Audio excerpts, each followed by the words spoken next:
Shepard did everything right. More than we could have hoped for. Commander Shepard uncovered the truth. And still, it's not enough. We're at war. No one wants to admit it, but humanity is under attack. But they're sending her to fight Geth. Geth! We both know they're not the real threat. The Reapers are still out there. And it's up to us to stop them. The Council will never trust Cerberus. They'll never accept our help, even after everything humanity has accomplished. But Shepard, they'll follow her. She's a hero, a bloody icon. But she's just one woman. If we lose Shepard, humanity might well follow. Then see to it that we don't lose her.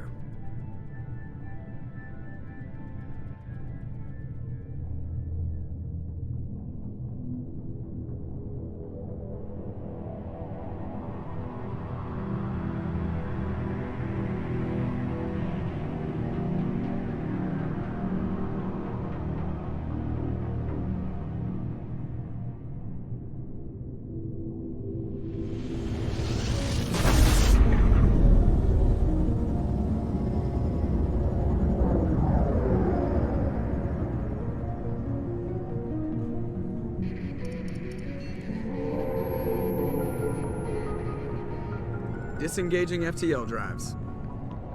Emission sinks active. Board is green. We are running silent. We're wasting our time. 4 days searching up and down this sector, and we haven't found any sign of Geth activity. 3 ships went missing here in the past month. Something happened to them. My money's on slavers. The Terminus system is crawling with them. Picking up something on the long-range scanner. Unidentified vessel. Looks like a cruiser. Doesn't match any known signatures. Cruiser is changing course. Now on intercept trajectory. Can't be. Stealth systems are engaged. There's no way a Geth ship could possibly... It's not the Geth. Brace for evasive maneuvers!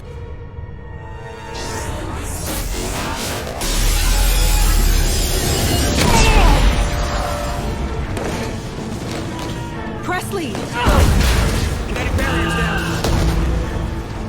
Multiple hull breaches. Weapons offline. Somebody get that fire out.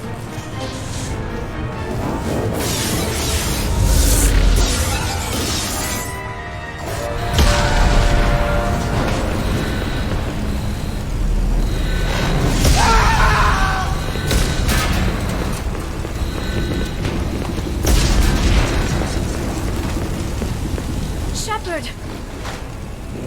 Distress beacon is ready for launch. Will the Alliance get here in time?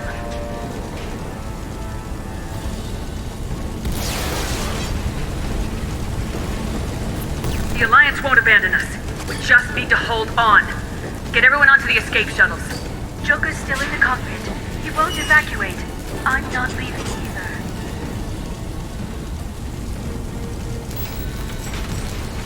Get to the damn shuttles!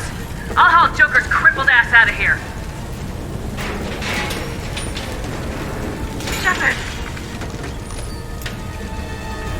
Get the hell out of here!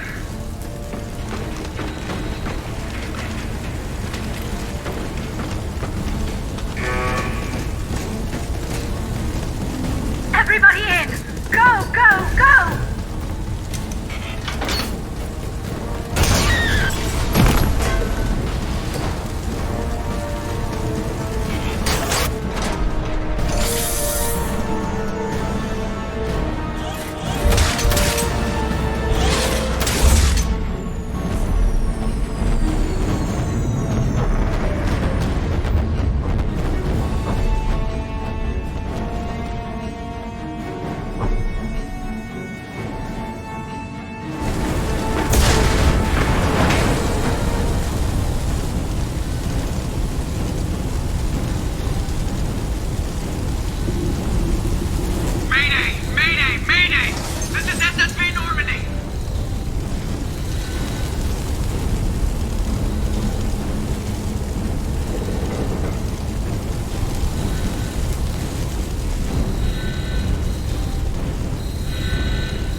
Come on, Joker.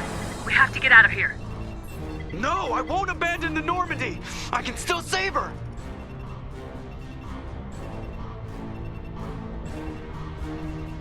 The Normandy's lost. Going down with the ship won't change that.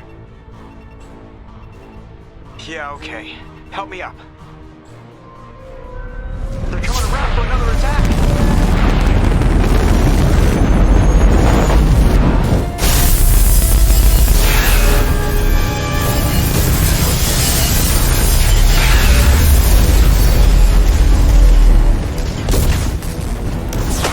Watch the arm!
Just another routine mission.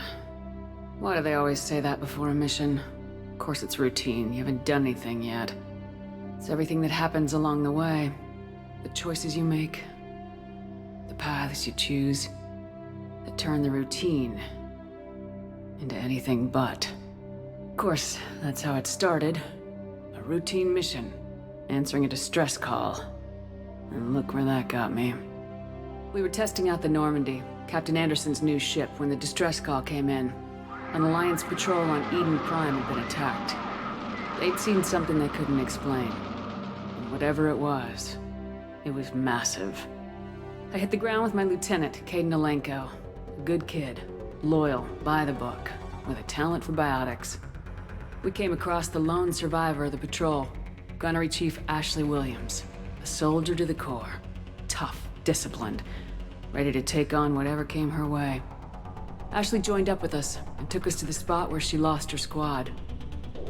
That's when we saw it. The ship. Like nothing I'd ever seen. It was massive, scorching the colony and everything around it as it blasted away. We followed the path of destruction to an artifact, a beacon left by a long-dead race called the Protheans. The colony had dug it up, and whoever attacked them had tried to take it. Lieutenant Alenko made the mistake of getting too close. Hit him with some type of energy. I grabbed him and threw him out of the way. That's when it hit me. Hard. Every muscle in my body went rigid. I couldn't move. Could barely breathe. Everything went black. And then I saw something.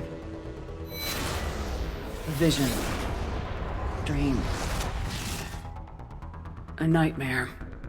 By the time I woke up, we were halfway to the Citadel on our way to meet the Council. I was expected to explain what I'd seen. Anderson came along. So did Udina, our political representative on the Citadel. With those two heavyweights, it seemed reasonable we could persuade the Council that the ship we'd seen was a potential threat. As was the individual behind the attacks. The main suspect for the Eden Prime massacre was a Turian Specter named Saren. He'd been seen by one of the survivors from the colony at Eden Prime, and there was some evidence to suggest that the ship was connected to Saren. But even Udina's pointed accusations weren't enough to convince the Council. They just couldn't believe one of their chosen elite Specters could be guilty of something like that. They needed proof, which meant I needed proof. Fortunately, I wasn't alone in my search. Garrus, another Turian, wanted to help. A top agent for Citadel security. Despite orders from his superiors that he shouldn't get involved, he told me he was suspicious of Saren and he had some useful leads. More importantly, he was willing to share them. That led me to Rex, the biggest, nastiest looking Krogan bounty hunter I'd ever seen. He turned out to be more than just a brute. It was his intel that led us to a fugitive with incriminating evidence on Saren. The fugitive turned out to be an energetic little Quarian named Tali. A tech expert with a knack for hacking, she procured some information on Saren. Evidence that proved Saren was dirty. Tali's evidence proved that Saren was responsible for the massacre on Eden Prime, and the immense warship we'd spotted was in fact Saren's flagship. But it went much further. Saren was trying to find a way to bring back a race of sentient machines from dark space. Machines allegedly responsible for cleansing the galaxy of all organic life. These Reapers were blamed for wiping out all life 50,000 years ago, including the Protheans, and disappearing back through the mass relays to dark space, leaving no trace that they'd ever been. That explained why Saren was after the beacon, and it made some sense out of my visions, but not much else. We couldn't convince the Council that the Reapers were a threat, but they agreed Saren had to be stopped. They stripped him of his Spectre status and gave me the honor of becoming the first human Spectre. My first task? Bring down Saren. Anderson decided to stay behind, giving up his ship, the Normandy. He told me I'd need it more than he would. He also pointed me in a direction. Liara, a Prothean expert, adept in biotics, and maybe most importantly, daughter of Benezia, Saren's top lieutenant. And like most Asari, as beautiful as she is intelligent, and born with a unique ability to meld with other species. Liara was able to help me decipher some of the vision the beacon had given me. Nothing concrete, but it gave me some clues. And a new appreciation for the Asari. Her technique for accessing my vision was unexpected, but not at all unpleasant. Caden was a little concerned about the connection I shared with Liara. As commander, I knew either relationship had the potential to interfere with the mission. I told Liara about how I felt. Apparently, she felt it too. But we agreed we wouldn't let it get in the way of our mission, finding Saren. Thanks to Liara's help, we had our next lead, Benezia. Saren had taken her to Noveria, where he'd enslaved the queen of a dangerous race of insect-like creatures, the Rachni. He ordered Benezia to use the same technique Liara had used on me to extract information from the Rachni Queen. The Queen's drones were everywhere, and they were not happy. We had to fight through hundreds of them to get to Benezia.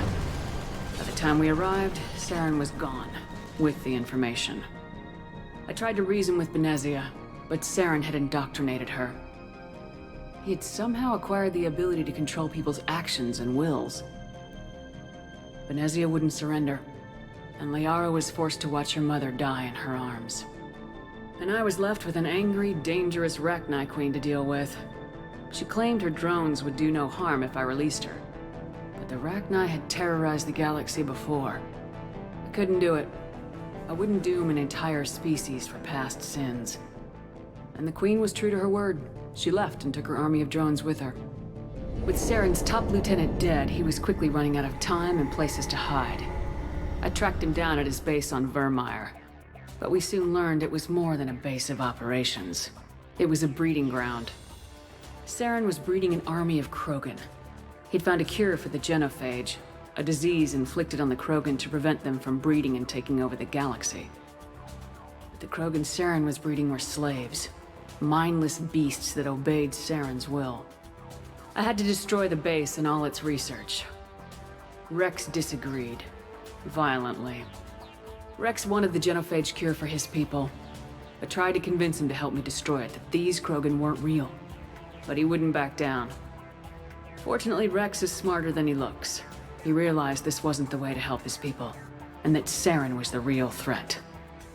When we finally got to the center of the base, I realized just how close Saren was to completing his plan.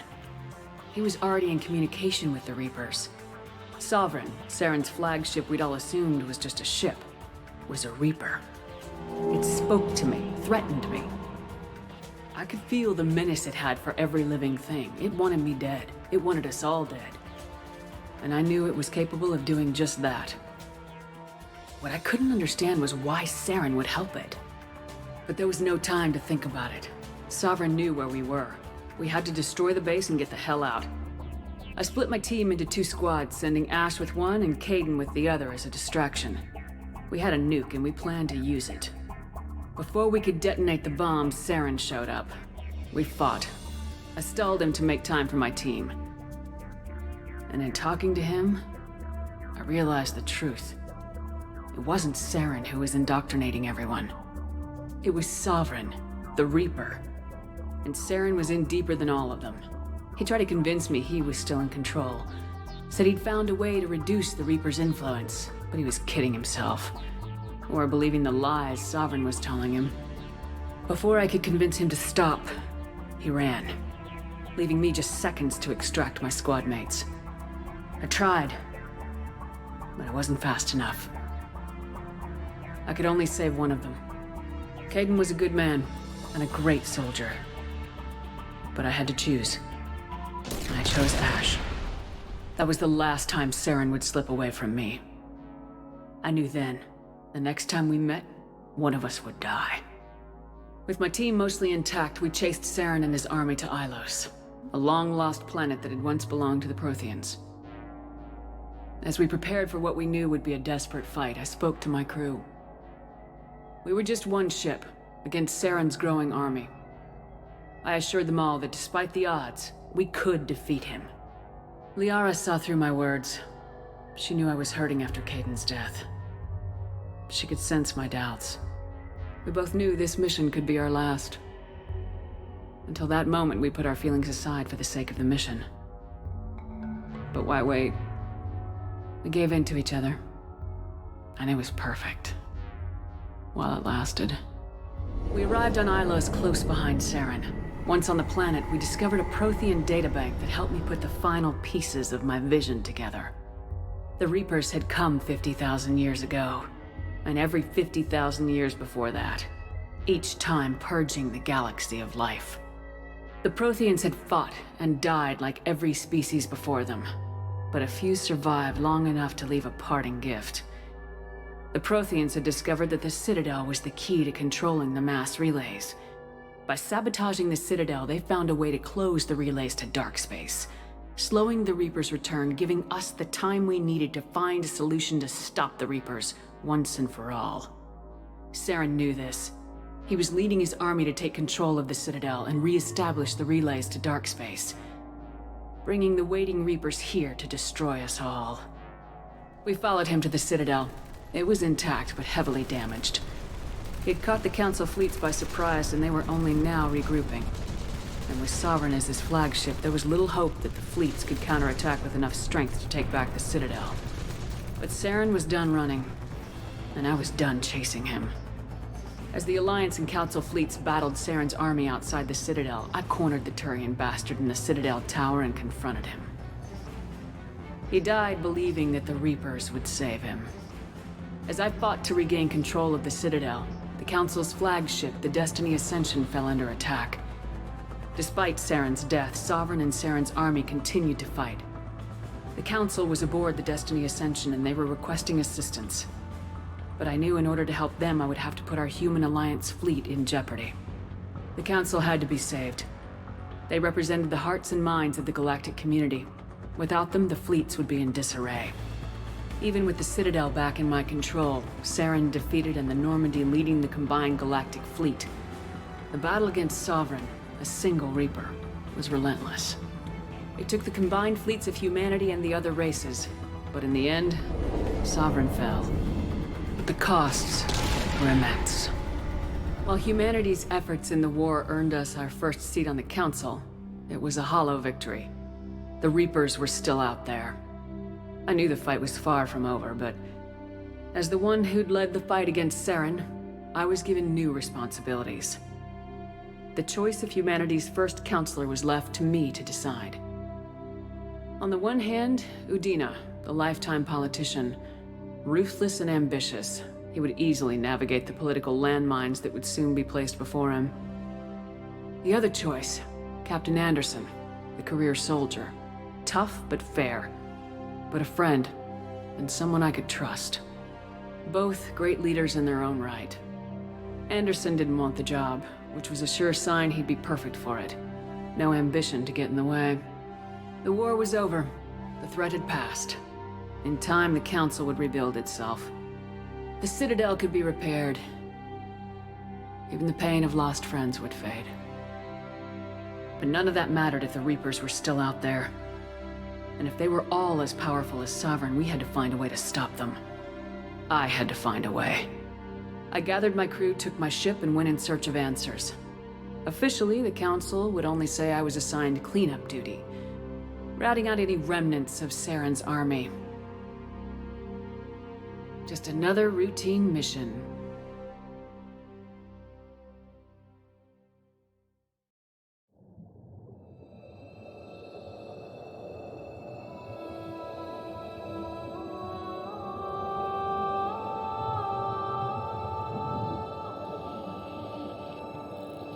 Commander Shepard has been recovered. The Lazarus Project will proceed as planned.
She's reacting to outside stimuli, showing an awareness of her surroundings. Oh my god, Miranda. I think she's waking up. Damn it, Wilson, she's not ready yet. Give her the sedative. Shepard, don't try to move. Just lie still. Try to stay calm. Heart rate's still climbing. Brain activity is off the charts. Stats pushing into the red zone. It's not working. Another dose. Now. Heart rate dropping. Stats falling back into normal range. That was too close. We almost lost her. I told you your estimates were off. Run the numbers again.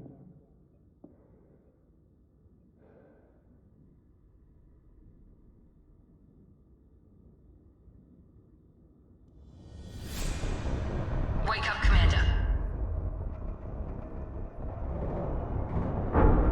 Shepard, do you hear me? Get out of that bed now. This facility is under attack.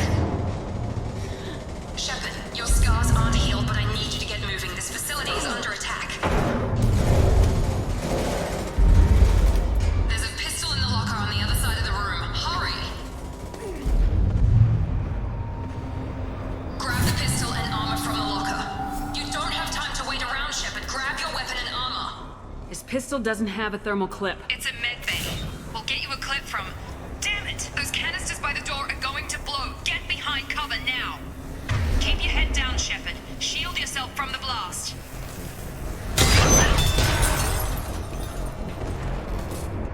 Someone's hacking security trying to kill you. Look for a thermal clip for your pistol.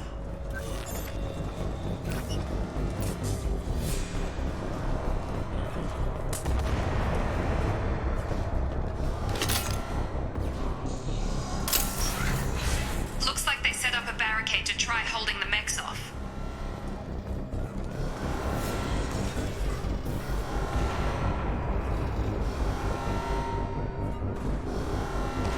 Look out!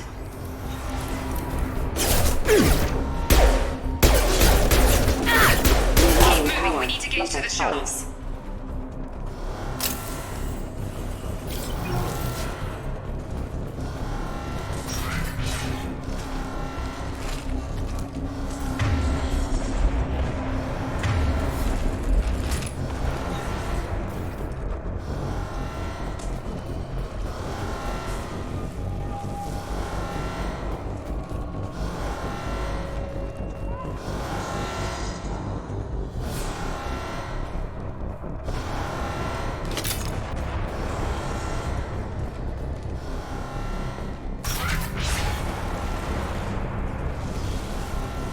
Shepard, security mechs are closing in on your position. Take cover.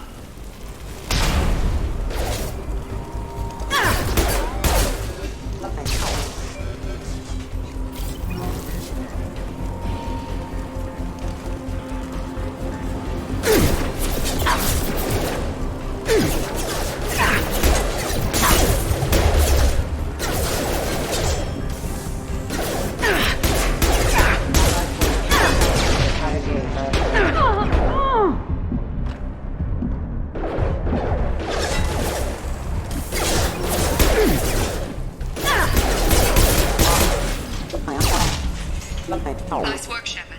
Coast is clear.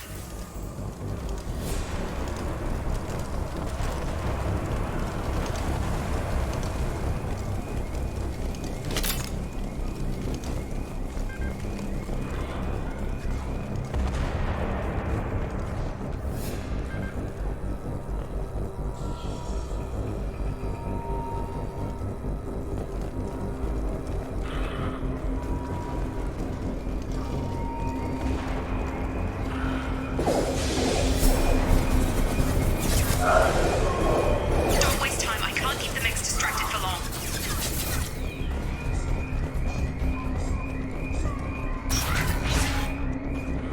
More reinforcements heading your way. Here come the mechs. Use the grenade launcher to take them out.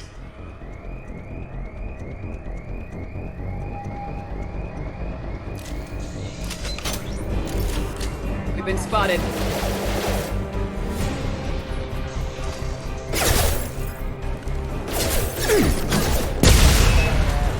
Take the elevator down one floor.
Progress is slow, but subject shows signs of recovery. Major organs are again functional, and there are signs of rudimentary neurological activity. In an effort to accelerate the process, we've moved from simple organic reconstruction of the subject to biosynthetic fusion. Initial results show promise. Log update.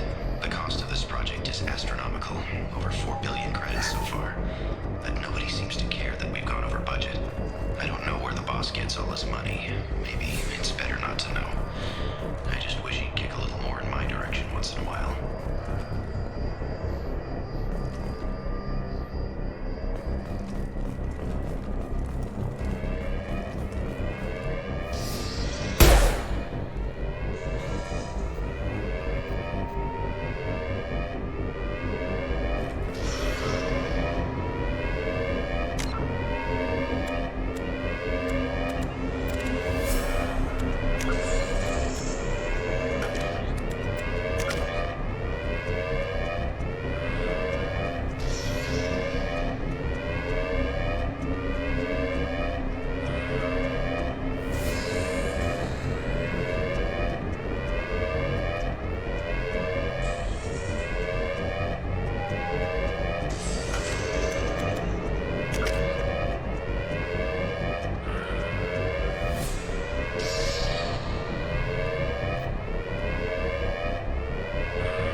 The Asari were the first species to Log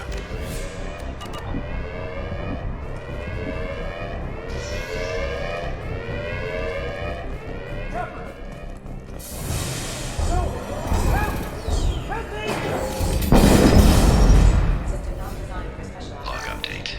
I can't figure Miranda out. As project director, she should be ecstatic at all the progress we've made. But she's still the same old ice queen. Maybe she's worried Shepard might become a new favorite. Or maybe she is just a pure cold-hearted bitch. Trouble coming! Have a nice trip! Shepard, what the hell? Stand up!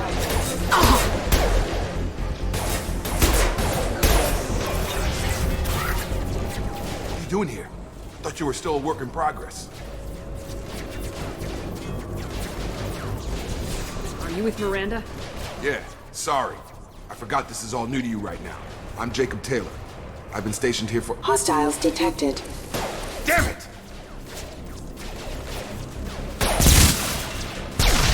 Things must be worse than I thought if Miranda's got you running around. I'll fill you in, but we better get you to the shuttle first. I know this isn't the best time, but I'm sick of stumbling around when I don't know what's going on. Fair enough. I'll give you the quick version. You and your ship were attacked and destroyed. You were killed. Dead as dead can be when they brought you here. Our scientists spent the last 2 years putting you back together. You've been comatose, or worse, that whole time. Welcome back to your life. This doesn't look like an Alliance facility. It isn't. I can't say much more than that for now. The Alliance officially declared you killed in action. The whole galaxy thinks you're dead. And if we don't get to those shuttles, they'll be right. Were there any other survivors from the Normandy? I'll tell you what. You help me finish off these mechs, and I'll play 20 questions with you all day. We're low on thermal clips, but I'm a biotic. Just give the order when you want me to hit them with the good stuff. Please reconsider.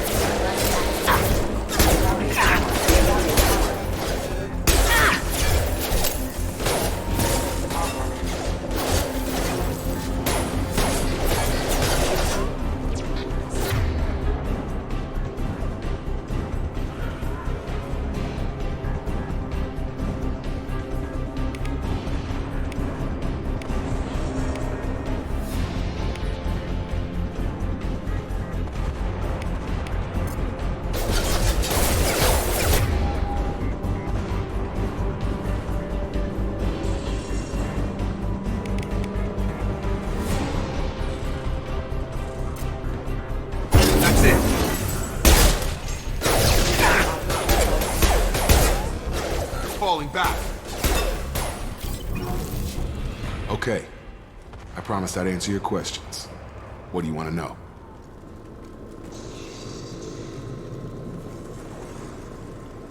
The last thing I remember is the Normandy blowing up. Did anyone else make it? Just about everybody survived. A few servicemen from the lower decks didn't get out. Navigator Presley was killed by an explosion. But everyone else, including the non-Alliance crew, the Asari, Liara, and the Quarian, they all made it out alive. Do you know what any of them are doing now? I don't know, Commander. It's been 2 years. They've moved on. Left the Alliance. Could be anywhere. They were my team. If they knew I was alive, they'd come back. Maybe you can track them down after we get off the station. If we get off the station. You said they spent 2 years rebuilding me. How bad were my injuries? I'm no doctor, but it was bad. When I first saw you, you were nothing but meat and tubes. Anywhere else, they'd have put you in a coffin. But Project Lazarus was different. Cutting-edge technology. What do you mean, cloning? Cybernetics? I don't know the details. You'd have to ask the scientists. But I'm pretty sure you're not a clone. They wanted to bring you back exactly as you were. You're still you. You just might have a few extra bits and pieces now. Can you tell me about the project? Were there other test subjects? Project Lazarus only had one subject. The whole point was to bring you back. Just you. Even that was a challenge. 2 years. All the top scientists. The best technology money could buy.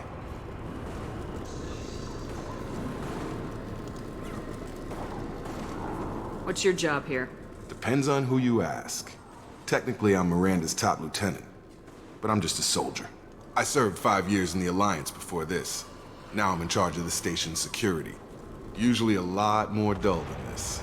Normally I don't fire my gun unless it's target practice. When I first woke up, someone named Miranda was talking to me over the radio. We lost contact just before I ran into you. Miranda Lawson is the station's ranking officer. She led the Lazarus team. It was her job to bring you back to life, no matter what. Should have guessed she'd try to save you. She's not about to give up on you now. You said you lost contact. Could you tell what was happening?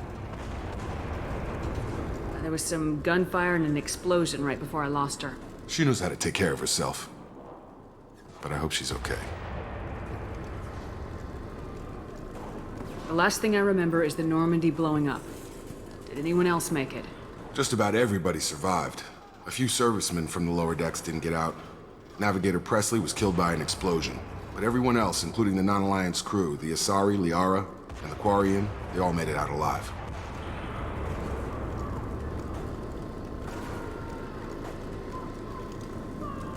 What's the quickest way to those shuttles? Depends where the mechs are thickest. It's probably best if we... Check. Anyone on this frequency? Anybody still alive out there? Hello? Wilson, this is Jacob. I'm here with Commander Shepard. Just took out a wave of mechs over in D-Wing. Shepard's alive? How the hell? Never mind. You need to get her out of there. Get to the service tunnels and head for the network control room. Roger that, Wilson. Stay on this frequency. I think I remember a Wilson checking on me one time when I woke up. That's him. He's the chief medical tech. Answers directly to Miranda. Come on, service tunnels are this way.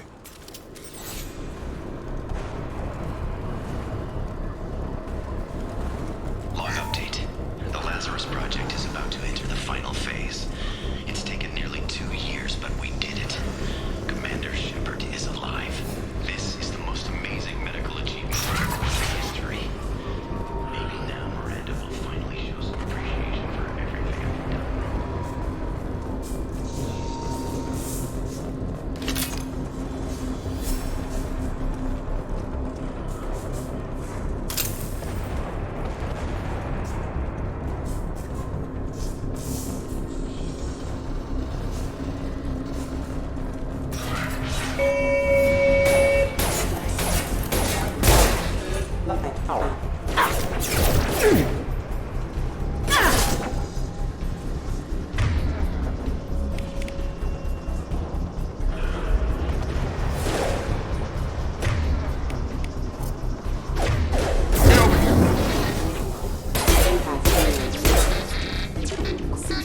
Damn it, Wilson.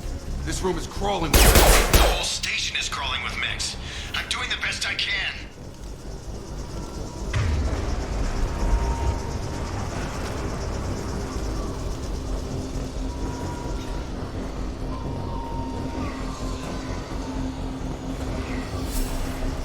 Oh God, they found me. Help! Wilson, where are you? Server room B! Hurry! They're out of control! Up those stairs, Shepard. Oh God, I'm hit! They shot me!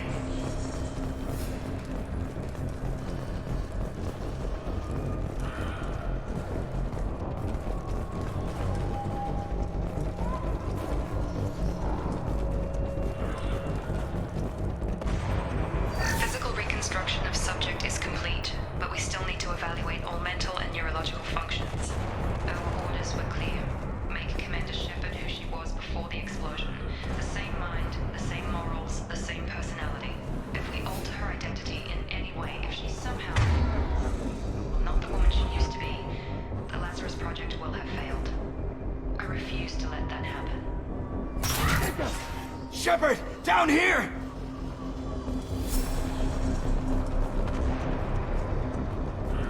Bastards got me in the leg! You were there the first time I regained consciousness. Yeah, that was me. How about we talk about this after we fix my leg? Should be some Metagel in the first aid station on the wall. Hopefully there's enough to get him up and moving again. Grab the Metagel from the first aid station on the wall.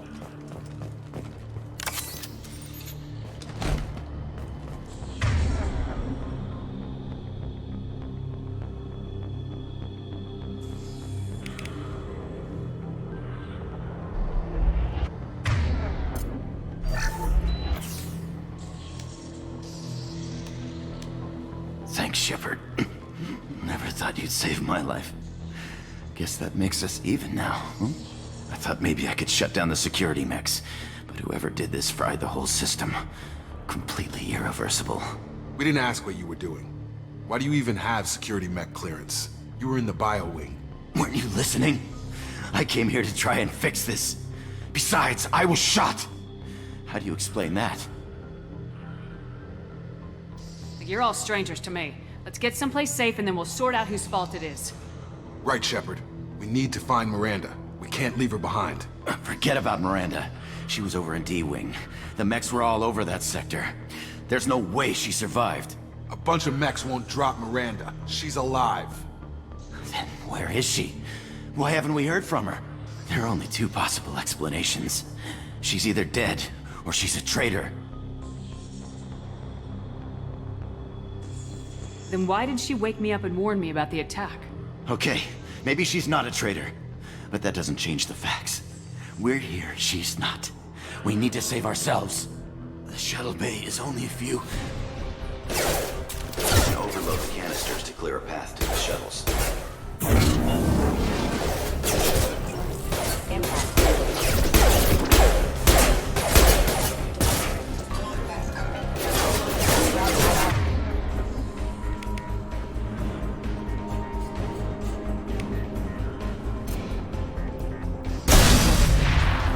That's it. Let's get out of here.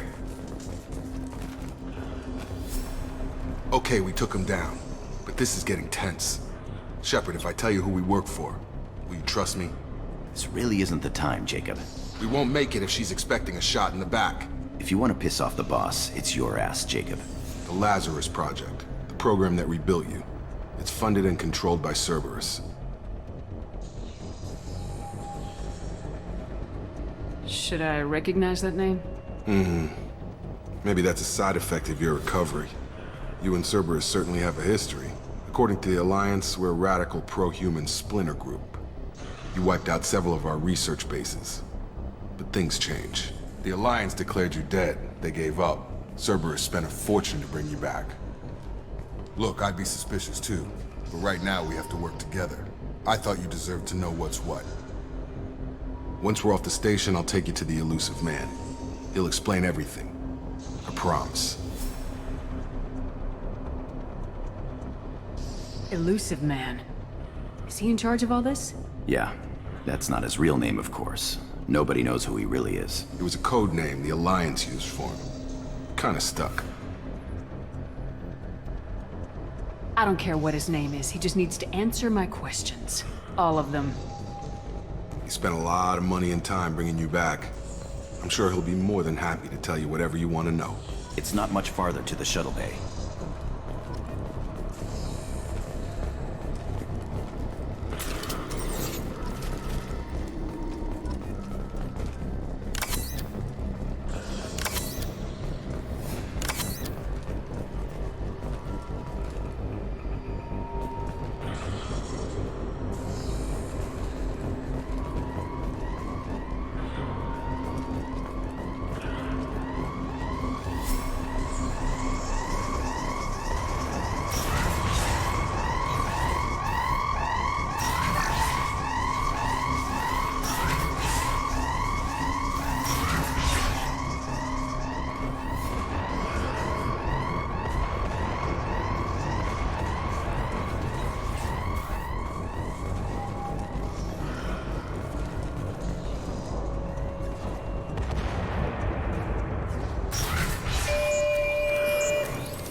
Attention left!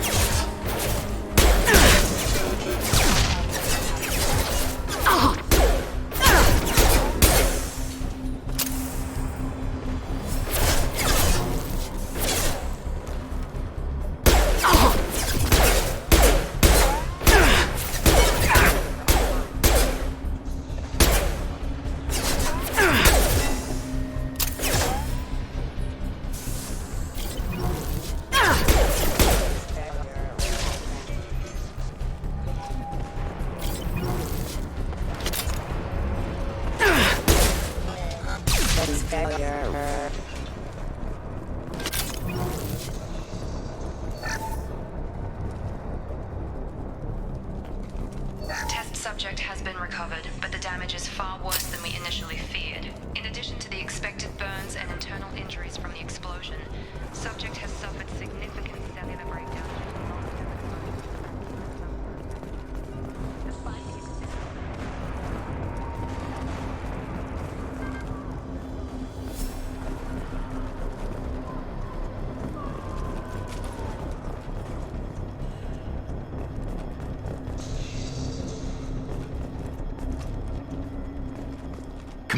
Through here.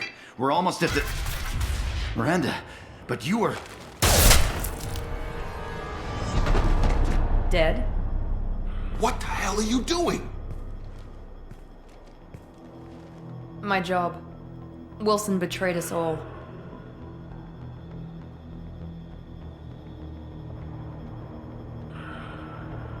I had a feeling Wilson was just looking for a chance to shoot me in the back. Good instincts. Some people are far too trusting to ever see that coming. Come on, let's grab this shuttle and get out of here. My boss wants to speak to you. You mean the elusive man? I know you work for Cerberus. Ah, Jacob. I should have known your conscience would get the better of you. Lying to the commander isn't the way to get her to join our cause. Well, since we're getting everything out in the open, is there anything else you want to ask before we go, Commander?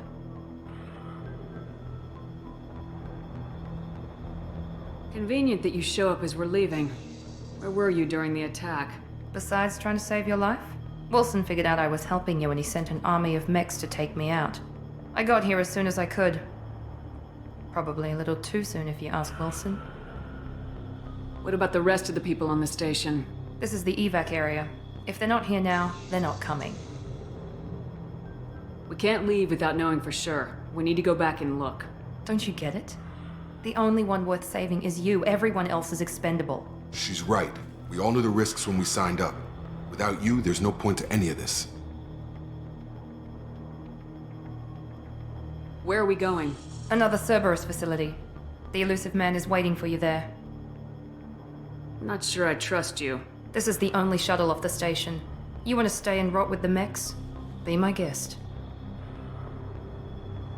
You're the Lazarus Project's director, aren't you? That's right. I put 2 years of my life into this project. Into you. What does Cerberus want from me? Maybe you should ask the elusive man when you meet him. He poured virtually unlimited resources into Lazarus. Obviously, he has some kind of plan for you.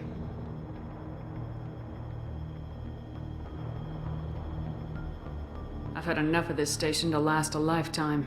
Or 2, in your case. Come on.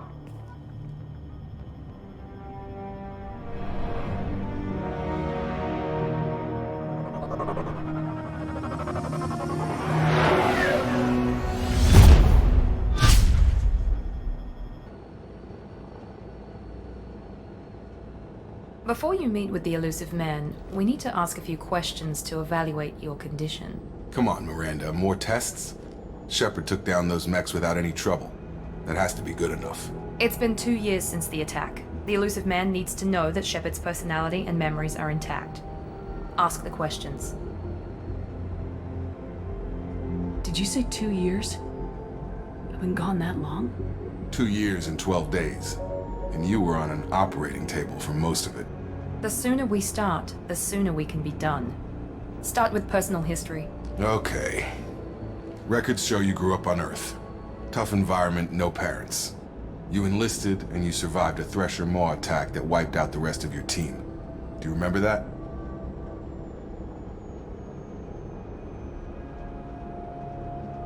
Yeah, I remember it. Everyone screaming, gunfire, blood everywhere. I was the only one who stayed focused on survival. I read the report. 50 Marines died on Akuz. You were the only one who lived. Satisfied, Miranda? Almost. Let's try something more recent. Vermeer, where you destroyed Saren's cloning facility. You had to leave one of your squad behind to die in the blast. Lieutenant Caden Alenko was killed in action. It was your call. Why did you leave him behind? I left a friend to die that day and I didn't do it casually. But I had to save as many people as I could. Caden gave his life for the rest of the team. Without him, I couldn't have stopped Saren. He died a hero. I understand, Commander. And I wasn't judging your decision. Everybody at Cerberus knows that cloning facility had to be destroyed. There are other tests we really should run. Come on, Miranda. Enough with the quizzes. The memories are there, and I can vouch for Shepard's combat skills personally. I suppose you're right. We'll have to hope the elusive man accepts our little field test as evidence enough.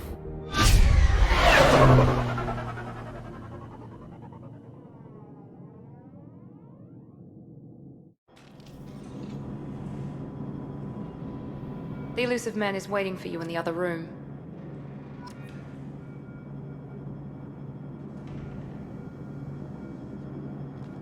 wouldn't keep the elusive man waiting. I wouldn't keep the elusive man waiting. The elusive man is waiting for you in the other room.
Commander Shepard. Elusive man. I thought we'd be meeting face to face. Unnecessary precaution. Not unusual for people who know what you and I know. What exactly is it that you and I know? That our place in the universe is more fragile than we'd like to think. That one woman, one very specific woman, might be all that stands between humanity and the greatest threat of our brief existence. The Reapers. Good to see your memory's still intact. How are you feeling? I noticed a few upgrades. I hope you didn't replace anything really important. We tried to keep you as intact as possible. We need Shepard, just as you were when you defeated Sovereign. What are the Reapers doing that made you decide to bring me back? We're at war. No one wants to admit it, but humanity is under attack. While you've been sleeping, entire colonies have been disappearing. Human colonies. We believe it's someone working for the Reapers, just as Saren and the Geth aided Sovereign. You've seen it yourself. You bested all of them. That's just one reason we chose you.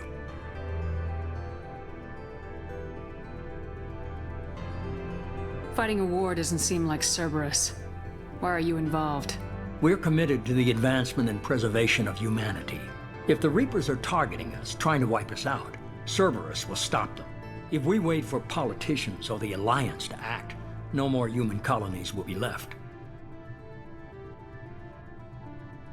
Sovereign was trying to harvest all life in the galaxy. Why would the Reapers target a few human colonies? Hundreds of thousands of colonists have vanished. I'd say that fits the definition of harvesting. Nobody's paying attention because it's random, and the attacks occur in remote locations. I don't know why they've suddenly targeted humanity. Maybe you got their attention when you killed one of them.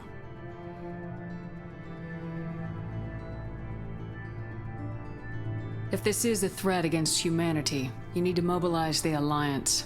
They suffered substantial losses fighting Sovereign.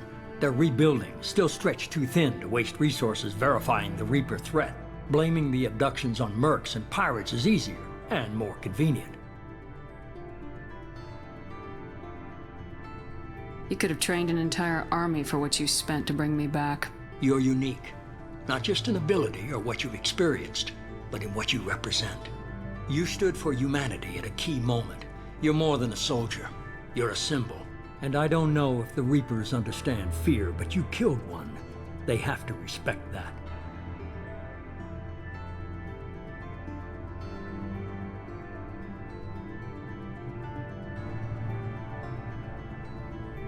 If you're after the Reapers, just point me in the right direction. Miranda was worried you'd be resistant. She's not usually wrong. I have a shuttle ready to take you to Freedom's Progress, the latest colony to be abducted. Miranda and Jacob will brief you.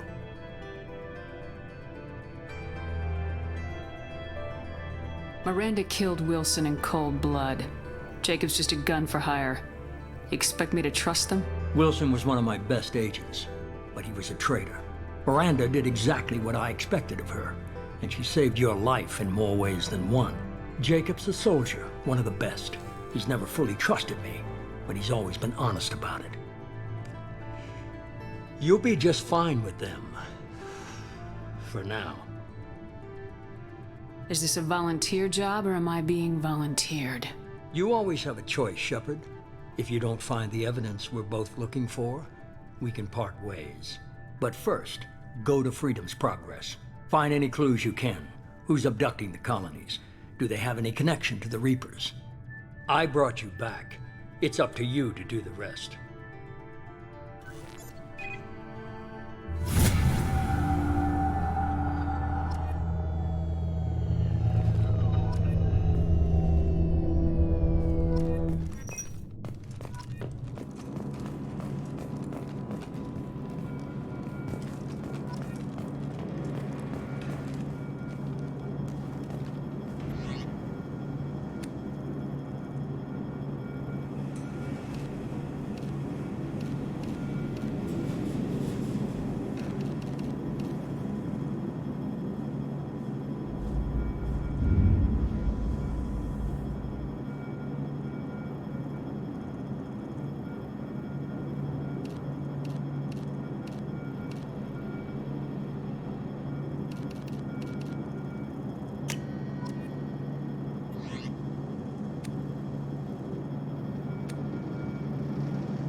50,000 years ago, the Protheans were the only spacefaring species in the galaxy.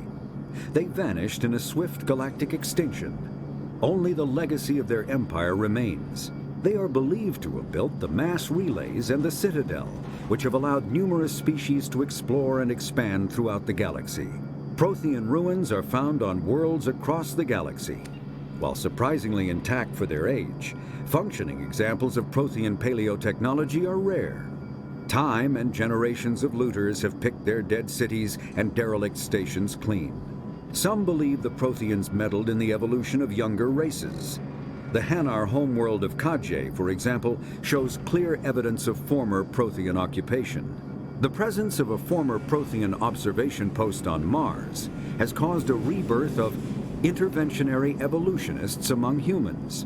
These individuals believe the god myths of ancient civilizations are misremembered encounters with aliens. The Asari were the first species to discover the Citadel. When the Solarians arrived, it was the Asari who proposed the establishment of the Citadel Council to maintain peace throughout the galaxy. Since then, the Asari have served as the mediators and centrists of the Council. An all-female race, the Asari reproduce through a form of parthenogenesis. They can attune their nervous system to that of another individual of any gender and of any species to reproduce. This capability has led to the unseemly and inaccurate rumors about Asari promiscuity. Asari can live for over 1,000 years, passing through 3 stages of life. In the maiden stage, they wander restlessly, seeking new knowledge and experience. When the matron stage begins, they meld with interesting partners to produce their offspring. This ends when they reach the matriarch stage, where they assume the roles of leaders and counselors.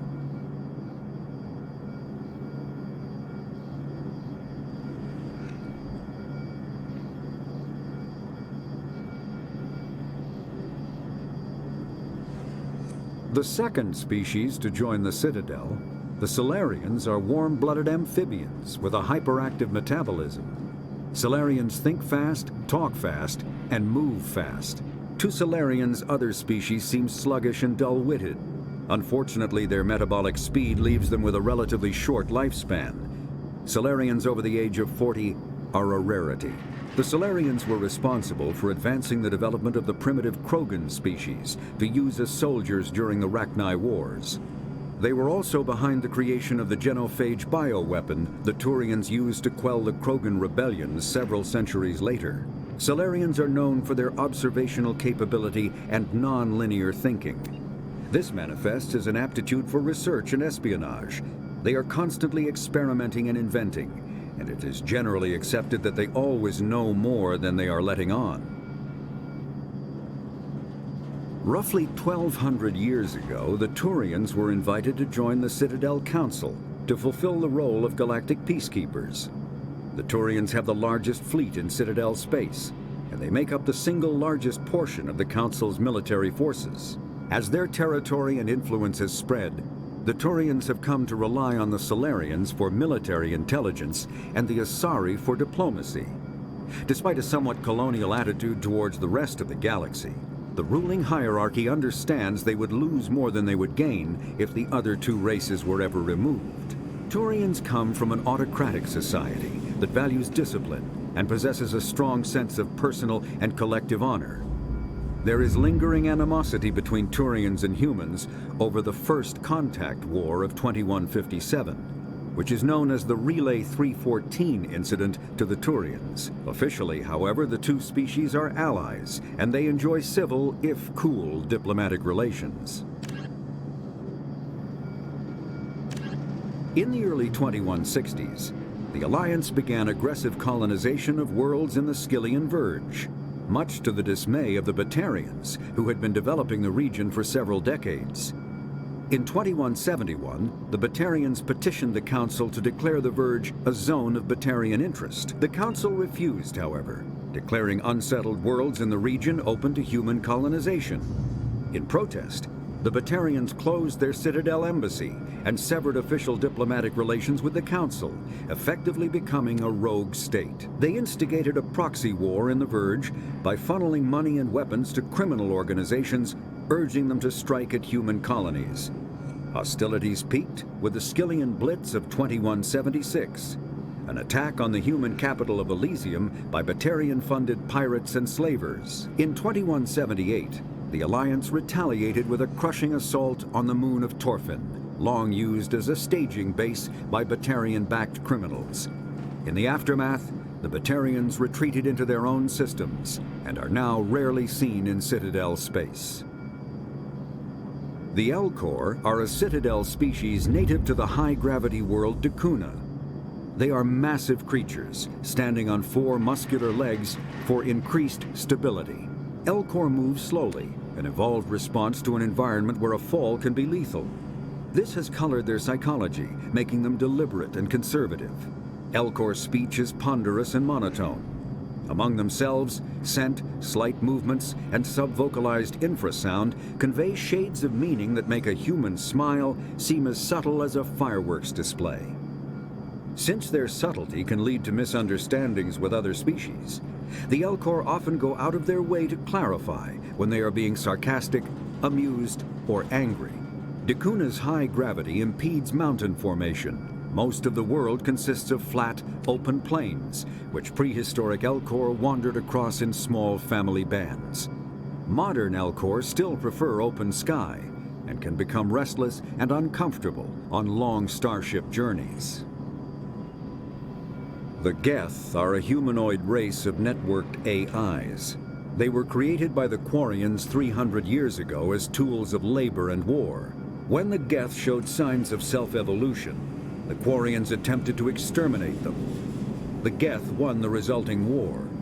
This example has led to legal, systematic repression of artificial intelligences in galactic society. The Geth possess a unique distributed intelligence. An individual has rudimentary animal instincts, but as their numbers and proximity increase, the apparent intelligence of each individual improves. In groups, they can reason, analyze situations, and use tactics, as well as any organic race. Geth space is located at the trailing end of the Perseus Arm, beyond the lawless Terminus systems. The Perseus Veil, an obscuring dark nebula of opaque gas and dust, lies between their space and the Terminus systems. The Hanar are a Citadel species known for excessive politeness. They speak with scrupulous precision and take offense at improper language. Hanar that expect to deal with other species take special courses to help them unlearn their tendency to take offense at improper speech. All Hanar have 2 names. The face name is known to the world. The soul name is kept for use among close friends and relations. Hanar never refer to themselves in the first person in conversation with someone they know on a face name basis. To do so is considered egotistical, so instead they refer to themselves as this one, or the impersonal it. Their homeworld, Kajay, has 90% ocean cover and orbits an energetic white star, resulting in a permanent blanket of cloud. Due to the presence of Prothean ruins on the world, many Hanar worship them, and Hanar myths often speak of an elder race that civilized them by teaching them language. The Krogan evolved in a hostile and vicious environment.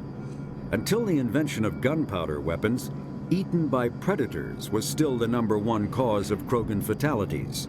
Afterwards, it was death by gunshot.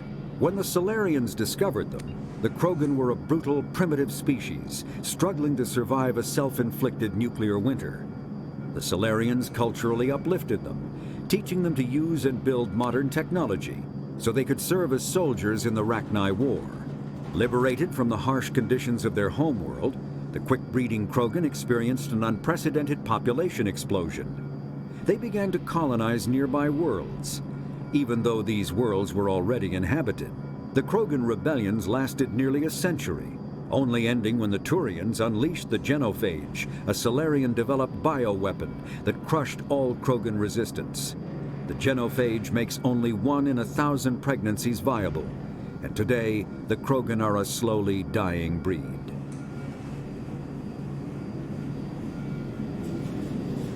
Driven from their home system by the Geth nearly 3 centuries ago, most Quarians now live aboard the migrant fleet, a flotilla of 50,000 vessels ranging in size from passenger shuttles to mobile space stations. Home to 17 million Quarians, the flotilla understandably has scarce resources. Because of this, each Quarian must go on a rite of passage known as the pilgrimage when they come of age. They leave the fleet and only return once they have found something of value they can bring back to their people. Other species tend to look down on the Quarians for creating the Geth and for the negative impact their fleet has when it enters a system. This has led to many myths and rumors about the Quarians, including the belief that underneath their clothes and breathing masks, they are actually cybernetic creatures, a combination of organic and synthetic parts. A myth common to several cultures in the galaxy. Reapers were imagined to be space monsters who consumed entire stars. Archaeologists and mythologists attempting to uncover sources for such myths have yielded little, except interstellar religious themes of all-consuming devils common to primitive cultures. The Volus are a member species of the Citadel with their own embassy, but they are also a client race of the Turians. Centuries ago, they were voluntarily absorbed into the hierarchy, effectively trading their mercantile prowess for Turian military protection. Erun, their homeworld, lies far beyond the normal life zone of its star. However, the world has a high-pressure greenhouse atmosphere that traps enough heat to support an ammonia-based biochemistry. As a result, the Volus must wear pressure suits and breathers when dealing with other species, as conventional nitrogen-oxygen-air mixtures are poisonous to them, and in the low-pressure atmospheres tolerable to most species, their flesh will actually split open. Volus culture is tribal, bartering lands and even people to gain status. This culture of exchange inclines them to economic pursuits. It was the Volus who authored the Unified Banking Act, and they continue to monitor and balance the Citadel economy.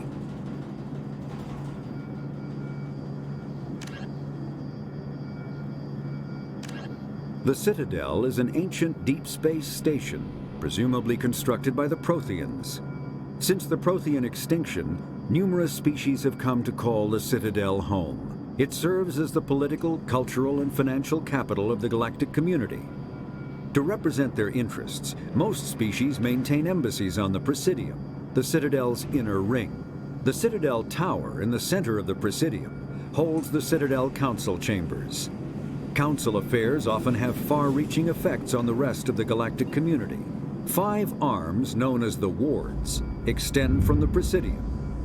Their inner surfaces have been built into cities, populated by millions of inhabitants from across the galaxy. The Citadel is virtually indestructible. If attacked, the station can close its arms to form a solid, impregnable shell. For as long as the station has existed, an enigmatic race called the Keepers has maintained it. Specters are agents from the Office of Special Tactics and Reconnaissance, and answer only to the Citadel Council. They are elite military operatives, granted the authority to deal with threats to peace and stability in whatever way they deem necessary. They operate independently or in groups of 2 or 3. Some are empathetic peacekeepers, resolving disputes through diplomacy. Others are cold-blooded assassins, ruthlessly dispatching problem individuals. All get the job done one way or another, often operating outside the bounds of galactic law. The Specters were founded after the Solarians joined the Council. For many years, they operated in secrecy as backroom problem solvers. Only after the Krogan rebellions did their activities become publicized. Assignment of a Specter is less contentious than a military deployment, but makes it clear that the Council is concerned about a situation.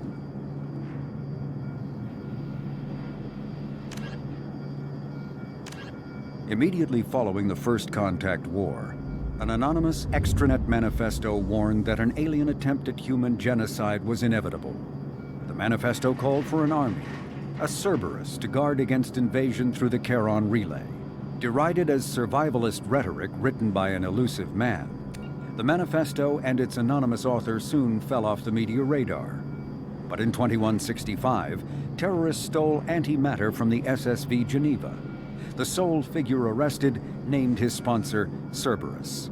Throughout the 2160s and 2170s, alleged Cerberus agents assassinated politicians, sabotaged starships bearing Ezo, and conducted nightmarish experiments on aliens and humans.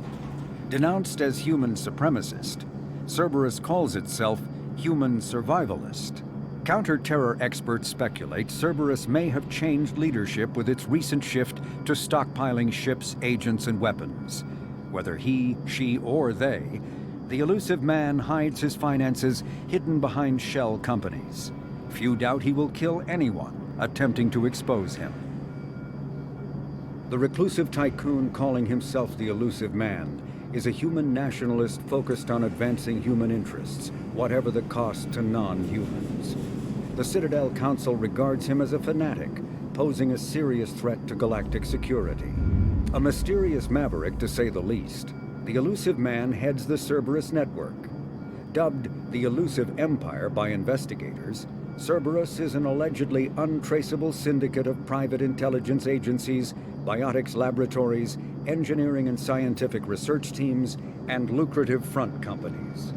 Branded a terrorist and seditionist organization by authorities, Cerberus is the only human power base other than the Terra Firma Party, strong enough to embarrass, if not threaten, the Council and its human representatives. Freedom's Progress colony was once a typical Alliance settlement, but following complete communications blackout and its apparent destruction, is now a lightning rod for anxiety and dread in the galactic human community. The communications blackout followed an upgrade of the colony's small military force, supplemented by mechs and security drones, with high-powered, tower-mounted Guardian lasers. Colonists complained about construction cost overruns, delays, noise, and damage to the local environment. They also feared the defense array could be seen as provocative to their world's neighbors. Such fears may not have been baseless. Authorities have still offered no explanation for the communications blackout, fueling rumors of plagues, natural disasters, or a cult-inspired mass suicide. Located in strategically insignificant space, Freedom's Progress colony had once offered residents spectacular rainbows, lush marshlands, and stunning mountain ranges. Its potential as an agricultural settlement and tourism wonderland rivaled that of any Alliance colony. The Systems Alliance space vehicle Normandy is a prototype starship created as a joint human and Turian venture. A frigate optimized for reconnaissance missions, the vessel uses state-of-the-art stealth technology. Most ships generate tremendous heat that is easily detectable against the absolute zero background of space. The Normandy, however, temporarily sinks this heat within its hull. Because of exterior hull refrigeration, the ship can travel undetected for hours, or drift passively for days of covert observation. That heat sinking carries the risk of cooking the crew alive if the stored heat is not eventually radiated. Also contributing to stealth is the Normandy's revolutionary Tantalus Drive, a Mass Effect core double the standard size. The Tantalus generates mass concentrations that the Normandy falls into, allowing it to move without the use of heat-emitting thrusters.